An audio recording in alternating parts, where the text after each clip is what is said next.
Yan, siguro makaka-relate kayo dito sa topic na to. Pero maganda to kasi ang topic natin ngayon is about sa weather dito sa Czech Republic. So, meron tayong 4 na weather dito. Summer, winter, autumn, and spring. Siyempre, ngayon, November 6, ngayon po ay winter. Winter season ngayon. Pero malamig pa lang. Hindi pa siya nagyayelo. Tingnan nyo naman yung paligid. Malamig pa lang siya. Wala pa siyang yelo. Pero kung nakikita nyo, once na nagsasalita ako, meron na siyang usok. Kasi nga, malamig na. So, from November yan up to February na ganyan. Pero, dahil meron tayong tinatawag na late bloomers, itong late bloomers na to, kung tawagin, is yung pagpasok kasi ng November, malamig na siya. Pero December, January, February talaga ang winter or may yelo na talaga dito mga late or last week ng November. Yan. May yelo, ulan ng yelo, ganyan. Matutunaw, ulan ng yelo, matutunaw. Pero pag patak ng February, wala na talaga siyang winter. Pero doon mas malamig dito sa Czech Republic. Bakit? Kasi po, nagtutunaw sa ibang part ng Europe.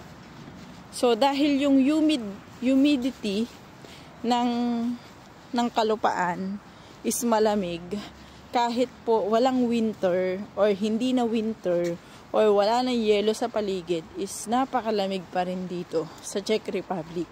So, ano yung mga pwedeng temperature dito sa Czech Republic. So, naranasan ko na dito na negative 12. Yun na yung pinakamataas na naranasan ko dito na malamig.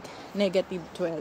And then, ngayon, kagaya ngayon is 2 degrees ngayon. So, November pa lang, 2 degrees na. Pero, yun nga, sabi ko sa inyo, naglalaro lang niya ng mga 1, 0, negative 1, ganun. Isang beses ko lang na-try yung negative 12.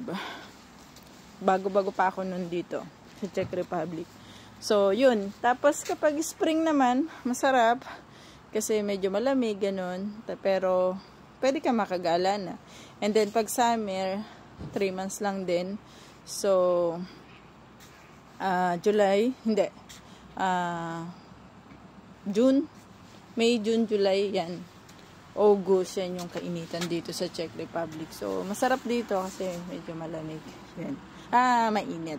And then, pagpatak ng September, October, and then hanggang mid ng November, yan, kadalasan yan pa yung autumn. So, ngayon dapat autumn pa lang. Dapat palamig pa lang siya or kahit winter na, hindi pa ganito dapat kalamig. Kaya lang, dahil sa climate change siguro, kaya sobrang lamig. So, yun lang. Thank you. Dito na ako sa bahay. Sa bahay na tinutuluyan ko. So, ipakita ko lang sa inyo yung wait lang. Pakita ko sa inyo. So, syempre, meron kaming main door. Yan. Ito, yan. Buksan natin siya ng susi. Ipakita ko sa inyo kung ano itsura ng aming dorm. Yeah. Medyo madilim.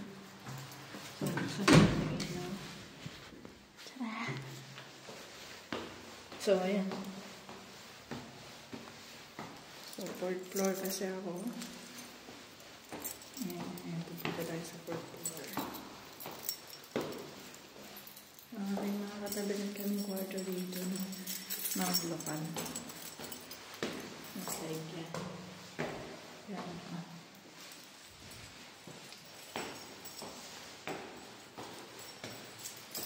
Tamig. So, pasok tayo sa room natin. So, may ka-roommate ako. Kaya baka tulog pa yun. May kasama din ako sa bahay. Taray. 4 kami dito.